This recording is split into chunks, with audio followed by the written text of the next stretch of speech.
What is up, everyone? Brandon First, aka First Report, representing the First Off the Bench Podcast Network. Everyone comes off the bench. We are first. Welcome into another edition of the Changeup here on the network. We break down everything baseball has to offer. With me, as always, my co-host, Bryanna Winner. You can find Bryanna at bwinner12. Bryanna, how you doing today? I mean, could be better. But hey, the draft happened. Yeah. Getting ready for the second half of Major League Baseball season. We, of course, had the Home Run Derby and the All-Star Game, which we'll talk about here in a moment. Some big news out of Washington, and it's not the news national fans want to hear. And then, of course, as Bryanna talked about the draft, we'll go over that overall. And, of course, our team reports and our 3 up, 3 down. But we are, of course, going to start with the All-Star break. That is the big news, and it's the Home Run Derby and the All-Star Game. Home Run Derby will start with, we see the, Pete Alonso finally losing in a Home Run Derby. Gave it a valiant effort, but we saw the rise of Julio Rodriguez, I think 80-something home runs, third most in the modern Home Run Derby format. But at the end of the day, it's not enough. Juan Soto, who we'll talk about also momentarily, wins the Home Run Derby. Bryanna, what were your thoughts overall on the Home Run Derby? Well, I mean, Schwarber versus Pujols. Everybody's like saying that's controversial just because they stopped counting Schwarber's home runs, apparently. Oh, really? Yeah, because everybody noticed that the counter didn't go up. Yeah, it was. I don't know. The way they were doing it on ESPN, it was very difficult to follow. There were a lot of home runs that we probably didn't see because of the way they were doing the camera angles, the split screens. That's unfortunate, though. I mean, I haven't heard that, but I mean, at the end of the day, I don't think anyone. I mean, as long as Pujols made it through, I think everyone thought that would have been a cool story. But I mean, he did. So yeah, he beat Schwarber. Yeah. It was very, very, very nice to see Pujols. Of course, I think that halfway through there, they all kind of gathered around him and honored him as well. And I'll be honest, I kind of forgot when he came out, and I was like, man, the Dodger fans are really cheering him pretty loudly. And then I remembered, oh yeah, he was on the Dodgers last year. I mean, I obviously Bryanna, remembers the release, as do I, but just kind of forgot that he was there in. With the Dodgers, but it was very nice to see that, overall, the end of Albert's Home Run Derby career.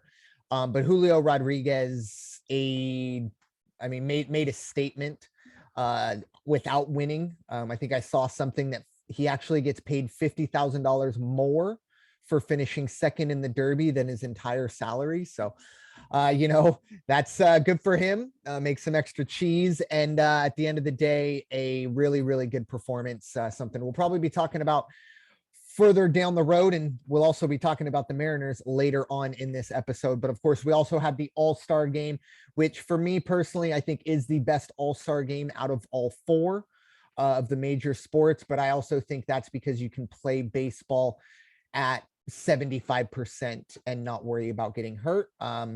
I don't think you can do that really in the other 3 major sports, or at least football and hockey. Basketball, and it is what it is. But Bryanna, overall, what were your thoughts on the All-Star Game as a whole at Dodger Stadium? I mean, I didn't actually watch it. I just kept keeping up with the scores. Too bad it doesn't count for your fantasy teams. That would be nice. It would be very nice, because I probably would have bonus too of having a good player, right? Like you get an extra game or 2. Because I ended up tying last week, and I probably would have won if they counted it. But I mean, you've also got the ESPYs that happened yesterday, so at least a lot of the baseball players did go to that, and Ohtani won. Yep. So, and he was in the All-Star Game, and he started as a DH. And led off against Kershaw, and finally got a hit against him after the last week. God. Yeah. I think yesterday, Wednesday. So that would have been, let me just look at my calendar here. Yeah. The 20th. I believe that's the only day on the sporting calendar where there's not a major league major league event going on of the 4 major sports. So that's always usually the SB, so they can get everyone there, as many as possible. So that was nice. I did really like the All-Star game, I don't want to say the pageantry of it, but the kind of celebration of Jackie Robinson, and then of course I think it was I forget her name is escaping me right now, but his wife, it was her 90th birthday, something like that. So that was nice. And 9 straight for the American League. It's almost, I feel like a lot of these all-star games are coin flips, right? So for 9 to come up tails, or American League, it's kind of crazy. I don't think there's a huge talent disparity. I mean, Ohtani may be the best player in the game, and Trout obviously didn't play, but he's number 2. I would say Soto's number 3, and then you go through, I think it's pretty even. But at the end of the day, it was overall, I don't want to be a humbug, but it was pretty boring. I'm not a massive fan of the in-game interviews. Some of them were cool, but a lot of them are just awkward. And it is what it is. I felt like I watched a lot of the game on mute because it was just awkward trying to talk to a guy about his favorite, dessert while, he's trying to play baseball. But that is for another day. And at the end of the day, it was, fun to see all those players together. But yeah, 3-2 win for the American League. It was very, very impressive pitching wise. They had 1 bad inning. I think it was McClanahan struggled. But then we, of course, saw, Aaron Judge just murdered that baseball. If you see the still frame of the ball pretty much getting split in half. Absolutely incredible. So American League keeps on keeping on. Luckily, it isn't home field advantage like it was for those 5 years where it was a little crazy. I will say I really wanted a tie game going into extra innings, because it would have been a home run derby swing off, which would have been fun, but it wasn't to be. So it is what it is. But moving on to some really probably one of the biggest storylines we're going to be covering here in the next week or two, or whenever the inevitable ending of this is, and it is the Juan Soto, let's call it fiasco situation, if you will. Juan Soto turns down a 14-year, $440 million contract from the Nationals, pretty much stating, I can get paid to actually win somewhere else. So he's done in Washington. And then I guess the counter move from Washington, or at least the first counter move in the petty war, they tell him, well, have fun in Los Angeles, but don't talk to our public relations person. You got to find your own way to LA. Ends up getting there. I think it was 1:30 in the morning. Very, very petty. But an extra little, maybe a certain finger back to that organization. He goes out and wins the home run derby. And then, yeah, so that was very interesting. But Bryanna, it seems to be right now that it's pretty much expected that in the next 2 weeks, it's April or August 2nd will be the trade deadline, not the normal July 31st. But before that date, we're all expecting Juan Soto to be dealt. Bryanna, where do you think he ends up? You know where I want him to end up, but it's not happening. Yeah. And I don't blame him, because yes, it's a lot of money, but that's a lot of years to be with a team that hasn't really won anything. Like, after their fluke of a World Series win, they pretty much haven't been that special since. They've pretty much been last in the East. It does not matter. But just kudos to him for winning the home run derby on no sleep. Yeah. And flying commercial too. I mean, obviously I don't want to sit here, and I'm sure it was very nice. I'm sure he probably bought an extra seat just to kind of spread out. But when you're used to those chartered jets, things like that, commercial may be a little bit of a shock to you. And I'm sure, going cross country as well. Actually, I don't know if they were at home, but either way, it's going to be a pretty lengthy flight for him. So the pettiness continues. What you got, Bryanna? But something else on that, you heard about the A's? Their one lone all-star pretty much was going to fly commercial, and then the Astros were pretty much like, dude, just come with us on our private jet and we'll take you. I did. Look, I hate the Astros, but I appreciate that. Yeah, and especially for a division rival. Now, rival might be a bit much considering they're A's suck. probably 30 games back of the Astros, but maybe it'd be interesting if the A's were like 3 games back. And I know that's an incredibly far-fetched, but let's just play the hypothetical thoughts for a second. If they were only 3 games back of Houston maybe would have said, you know what, you figure it out yourself. But that was a very nice gesture from the Astros. Still a long way to get back in the good graces of this podcast. But for myself, obviously, as I told Bryanna yesterday when we were talking about this, 2 teams I want him to go to. The Padres, obviously, number 1. I think they have enough of the quote unquote prospect haul that they would need, among other things. And I think they have the willingness to give that up for the next 2.5 years of Juan Soto. And the other team I want him to go to, well, it's kind of a trick question, just anybody but the Dodgers. I would love him to go to the American League, because that then becomes a World Series problem. Because if Juan Soto goes to, say, the Yankees, I mean, it's not ideal, but as a Padre fan, if we have to deal with Juan Soto and the Yankees in October, that's fine, because we're in the World Series. And I'm happy about that. If he comes to the Dodgers, well, I think we got 9-10 more games left. That's just regular season Juan Soto. That's not something you're excited about as a Padre fan. And it would probably just put the Dodgers on another level. But at the end of the day, I do think there's been a lot of talk about St. Louis, which is interesting. I did see something today that Juan Soto has come out and said he's not going to sign an extension with whatever team he's traded to. So in 2.5 years, this isn't a rental. He's still under control for 2.5 years. It'll be a hefty arbitration tag yearly. But with that being said, Juan Soto, 23 years old, already won a World Series in Washington and controlled for 2.5 years. He's going to be 25 when he becomes a free agent. This is going to be a huge blockbuster deal. I think you're going to have to give up your top 3 prospects, maybe 2 or 3 more in your top 10, and a major league ready player, a minimum. It's going to be a huge haul for Washington if they do it correctly.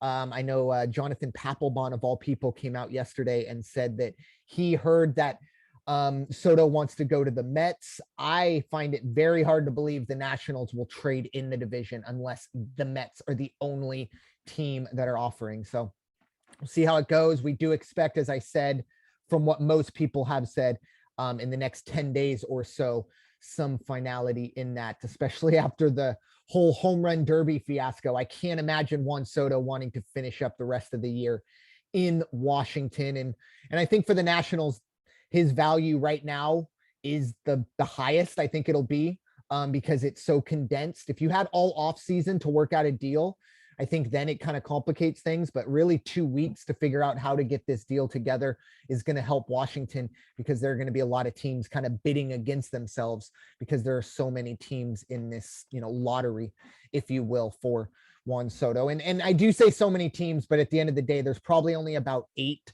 that can afford it, both financially and prospect wise. And that's the big key. There are a lot of teams that maybe have money to spend, but they don't have the prospects to send to the Nationals. And that's going to be the reason why, the Dodgers or the Mets or the Yankees or the Padres or the Cardinals, kind of these deep teams, can kind of do those things. So as a Padre fan, they can take Mackenzie Gore, they can take CJ Abrams, they can take Robert Hassel, they can take pretty much whoever they want that's not named Manny Machado, Joe Musgrove, or Fernando Tatis, and we'll call it a day. But we'll see how that goes. Padre fans definitely keeping their eye on that, as pretty much all contending baseball fans are for that. So moving on to the draft side of things, obviously in a little reminder for a lot of us how old we're getting, we see the 2 top draft picks going from players that, I remember coming up. Andrew Jones and Matt Holliday's sons. You got Jackson Holliday, who looks like he's 12 years old, and Drew Jones, who is going to go to Vandy, but I think he's going to be heading or staying or going to the majors, I should say, or at least professional ball. And then a very interesting pick at number 3, you have Kumar Rocker, who was number 10 overall last year. did not sign, didn't even get offered a contract, some health situations there, didn't go back to Vanderbilt, played independent ball. You don't see that route taken too much. Goes number 3 overall, a lot earlier than most thought. There were a lot of interesting moves. Baseball draft obviously is very different than others, NBA and NFL notably. We're not going to see a whole lot of these kids for quite some time, especially the high school kids, best case scenario. But Bryanna, overall, what were your thoughts of the Major League Baseball draft as a whole? I mean, I'm just glad about who we got. So that's pretty much it. I mean, aside from seeing all these high schoolers starting to get drafted, and definitely makes me feel older than I want to feel. So, I mean, if you're talented enough, why not?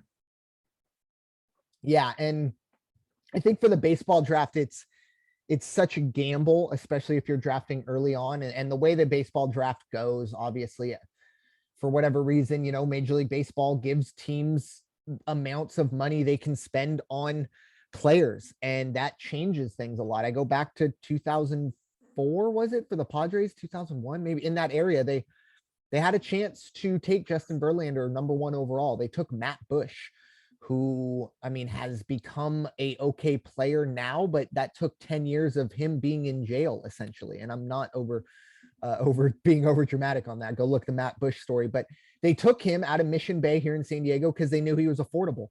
And that's kind of the way the Major League Baseball draft goes. Sometimes it's not the best player that's taken, it's the most affordable. Scott Boras is a dirty name, dirty word in Major League Baseball. If he's your agent, you're probably going to get some odd looks because a lot of teams don't like negotiating with him on rookie deals. But overall, I think I'm glad that we're back to the full draft. It was the COVID year where there was only, 5 rounds. And then even last year, I think there were only 20 rounds. So, I mean, obviously, look, 50 rounds might sound like a lot, but at the end of the day, that's a lot of players that have a chance to chase their dream. And at the end of the day, I mean, we look at Mike Piazza, 5,323rd overall pick, and he's arguably the greatest offensive catcher of all time. So just because you're a 45th round pick does not mean that, you know, you're just kind of a throw in. We'll see him. There's always one. I mean, I go back to Jacob deGrom, you know, 9th rounder. So there's something out there for all these kids. Hopefully we can see them in the majors very, very soon. But Bryanna, it's time to dive into the winner's circle. I know you're going to talk about what the Angels did in the draft to kind of shed some light and sunny the winner's circle up. It's been kind of depressing for good reason. I'm not, you know, blaming anybody, but hopefully we got some good news coming out of the draft there in Halo land, because it's a bit tough on the field. But Bryanna, the floor is yours. Let's head into the winner's circle. Well, which was alluded to, Trout didn't play in the All-Star game, and he's currently on the 10-day IL for rib cage inflammation. So hopefully we get him back soon. Prior to the All-Star break, they went 2-8 with a 3-game losing streak. To be fair, they did have a 2-game series with the Dodgers. So look, there's nothing you can do about that one. And then now they are 20.5 games back of Houston. Yikes. I've got no other words for that. So in the draft of the 20 picks, we've got 9 true pitchers and 1 that's a pitcher outfield, which does help us in our scenario. So, because then he can play anywhere and still be a good hitter, kind of like Ohtani is. So I'll take it. Look, our first pick was Zach Neto in the first round. He's from a shortstop from Campbell. And then you've got a bunch of pitchers right after, including Ben Joyce, who I know Brandon is very surprised that we got. I was watching early. It's more highlights. I don't really watch regular season college baseball, but watching that kid throw 102, I immediately thought, oh, this kid's going to be a top pick. And it just didn't dawn on me he was draft eligible, because he wasn't talked about as the top guy, or, you know, obviously 3rd round pick, you're still a really good player, but not that 1st round material I thought he was. So for the Angels, and I mean, look, the kid can already throw 102, AA, see if he can figure it out. And who knows, we might see him this year. Sometimes that's how players go. I think you had one of the players in that 20 pick pitcher draft that came up that same summer. So Yes, thank you, Detmers. Yes. So we could see same route with Ben Joyce. That's I think a great pickup for the Angels, even if it's only a reliever role, because I don't know if he's going to be able to be that starter 6-7 innings, but Well, I think he is a relief pitcher. I don't think he's a starting pitcher. But we didn't get a second round pick because of the Noah Syndergaard deal, which was fine because we still got, of the 19 picks, 9 pitchers, or technically 10 pitchers. So I'm okay with this. Yeah. And most of our picks were from colleges. I mean, obviously we've got one that was from high school, maybe 2, and that was it. Everybody else was from JCs or like well-known schools. We did pick up 2 catchers. And right now, catchers are very much needed in this damn league because everybody keeps getting hurt. For example, my 2 main catchers on my fantasy team are Molina and Zanino, and they're both still injured. Yikes. Yay. So we'll see what happens there. And then going forward, they're on the road the entire week. So they're in Atlanta today through Sunday, and then they're in Kansas City Monday through Wednesday, which is where they really need to pick up some wins. Because they're probably not going to win this series against the Braves. They need to win the series against the Royals, considering we all thought they were going to win the series against the Orioles, but they have been red hot. And I don't appreciate it.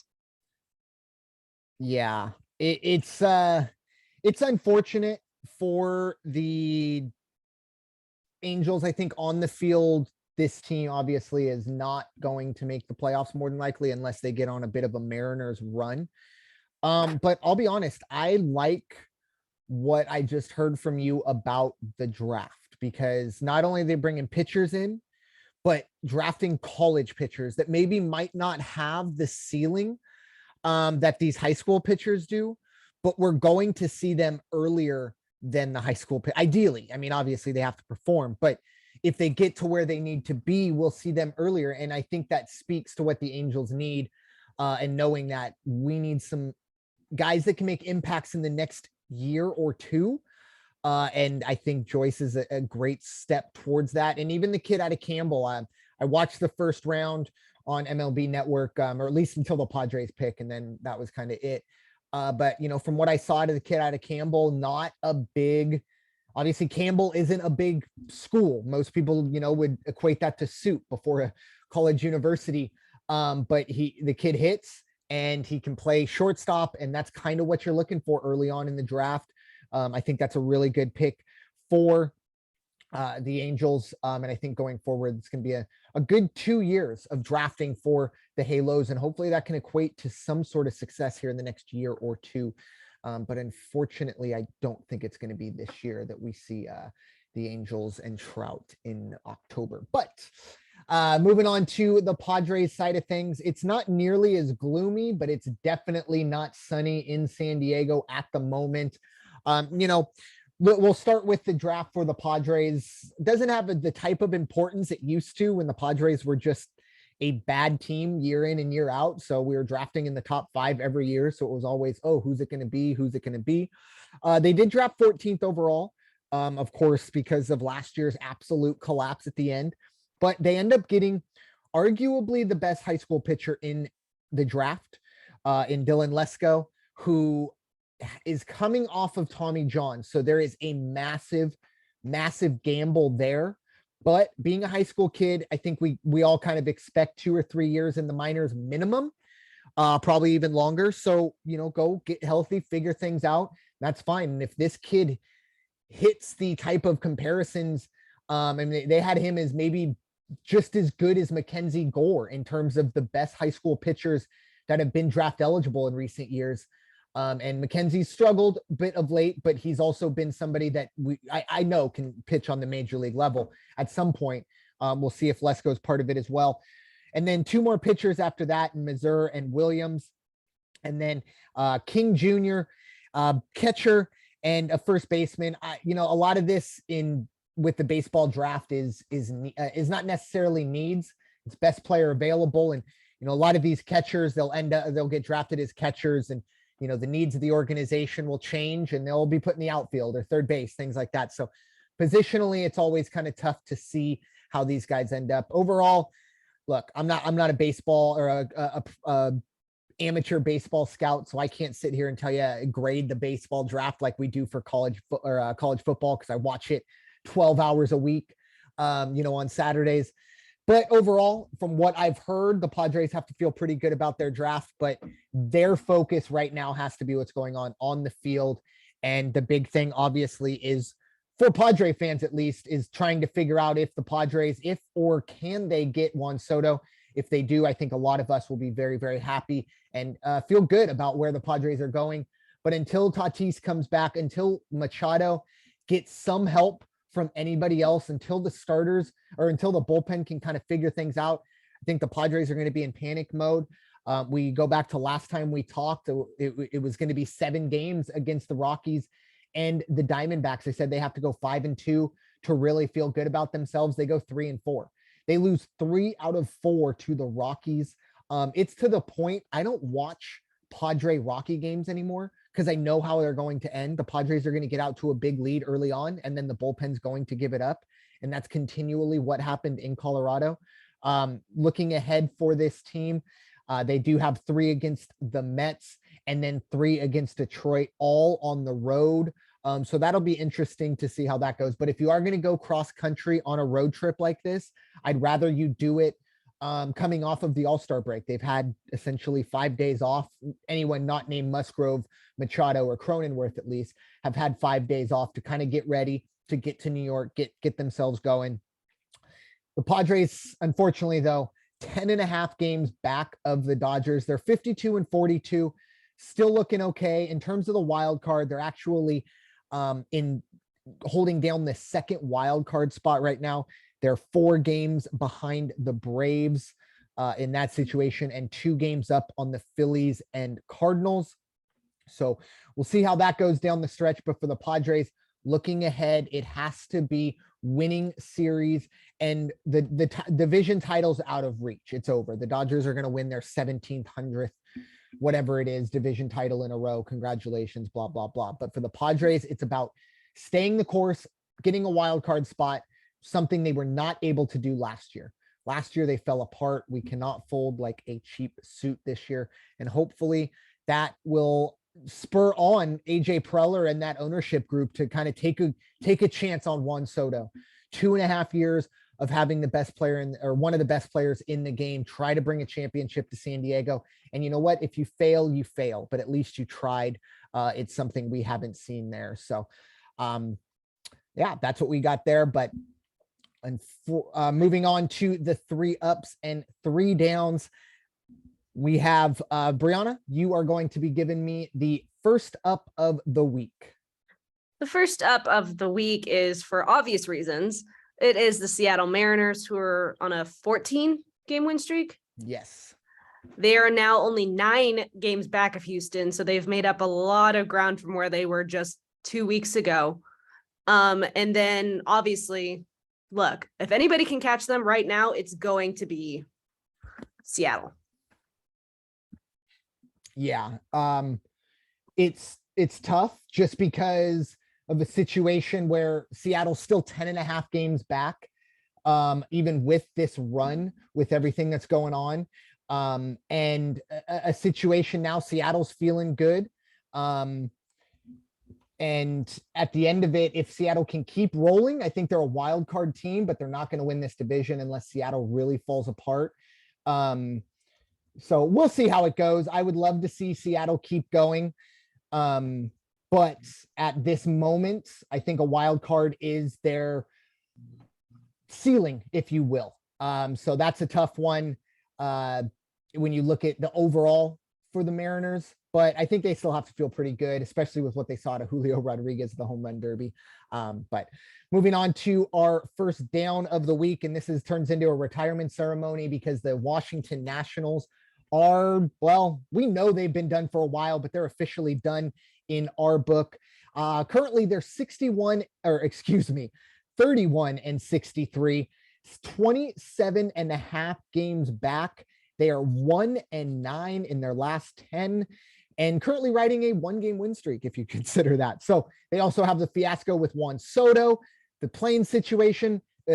Rough stuff. Bryanna, what are your thoughts on the Washington Nationals? This retirement is well deserved. Yes. Because they haven't done absolutely anything, and they've just made it worse for themselves with everything that has happened with Juan Soto. Yeah, I agree.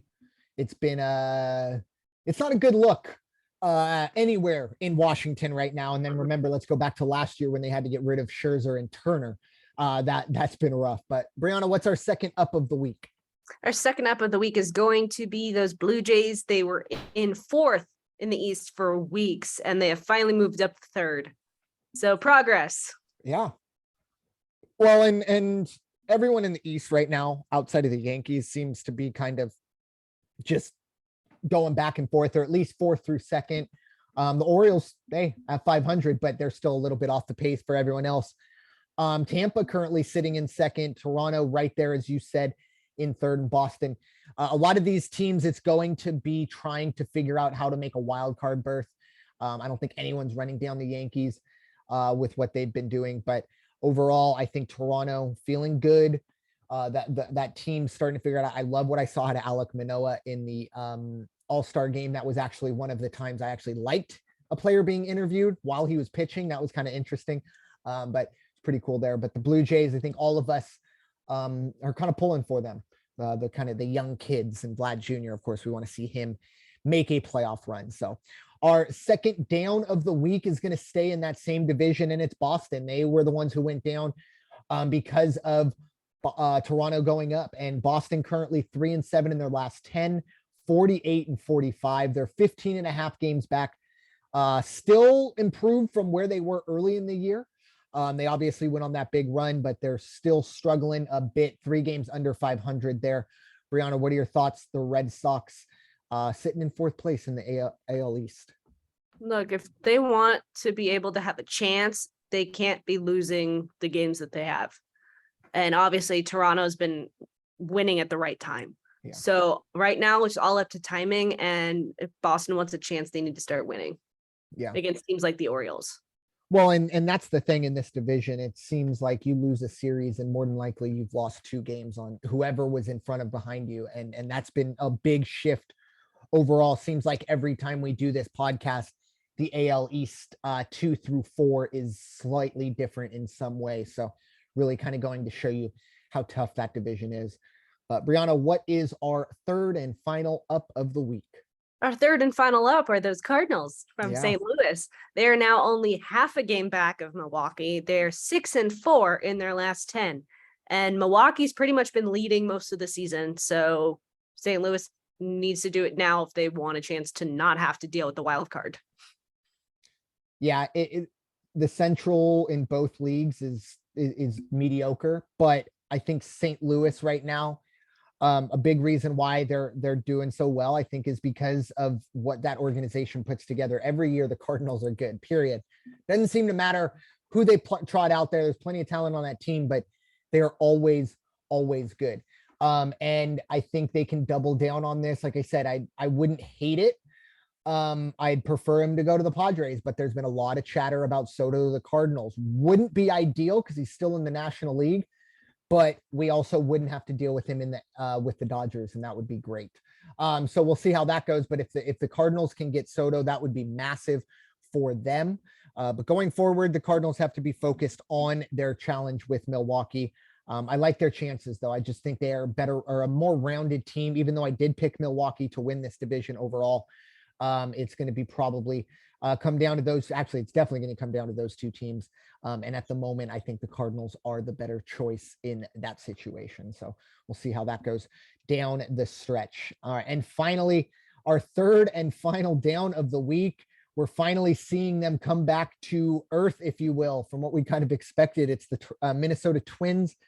They are 3-7 in their last 10, still leading the AL Central, only by 2 games, though. They're 50-44. By comparison, if the Twins were in the AL East, they would be in 4th place. So that'll just kind of show you where they're at in terms of that situation. But they're leading the Central, doing what they have to do, but 3-7 in their last 10 with Cleveland and Chicago both creeping up. Bryanna, what are your thoughts? Minnesota heading into the second half, struggling a bit. We knew it was coming eventually. So I mean, there's not much else to say. We kind of knew that they weren't going to win this division because of how quickly they fall flat on their face. Obviously, the COVID year and last year was a little different, but right now, yes, they were leading the entire year, but it's not going to do much if they can't win against those teams in the Central. Yep, I agree.